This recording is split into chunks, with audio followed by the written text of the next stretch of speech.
திருவாரூரில் குழந்தை தொழிலாளர் எதிர்ப்பு நாளையொட்டி நடைபெற்ற விழிப்புணர்வு பேரணியில் கல்லூரி மாணவ மாணவிகள் 500க்கும் மேற்பட்டோர் பங்கேற்றனர். ஆண்டுதோறும் ஜூன் 12ஆம் தேதி குழந்தை தொழிலாளர் எதிர்ப்பு நாளாக கடைபிடிக்கப்பட்டு வருகிறது. இதையொட்டி திருவாரூர் மாவட்ட குழந்தைகள் பாதுகாப்பு அலகு மற்றும் தொழிலாளர் நலத்துறை சார்பில் திருவாரூர் விழிப்புணர்வு பேரணி நடைபெற்றது. புதிய ரயில் நிலையம் அருகிலிருந்து தொடங்கிய இந்த பேரணியை மாவட்ட ஆட்சியர் மோகனச்சந்திரன், திருவாரூர் சட்டப்பேரவை தொகுதி உறுப்பினர் பூண்டி கலைவாணன், நாகப்பட்டினம் மக்களவை தொகுதி உறுப்பினர் செல்வராஜ் ஆகியோர் கொடியசைத்து தொடங்கி வைத்தனர். இந்த பேரணி திருவாரூர் பழைய பேருந்து நிலையம், பனங்கல் சாலை, கீழ்வீதி, தெற்கு வீதி வழியாக சென்று ஆண்கள் மேல்நிலைப் பள்ளியில் நிறைவடைந்தது.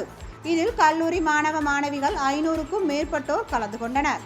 முன்னதாக குழந்தை தொழிலாளர் எதிர்ப்பு நாள் குறித்த உறுதிமொழி மாவட்ட ஆட்சியர் தலைமையில் எடுத்துக் கொள்ளப்பட்டது. இந்நிகழ்ச்சியில் திருவாரூர் மாவட்ட குழந்தைகள் பாதுகாப்பு அலுவலர் நடராஜன், திருவாரூர் நகரமன்ற தலைவர் புவனப்பிரியா, செந்தில் வட்டாட்சியர் சரவணன் உட்பட பலர் கலந்து கொண்டனர்.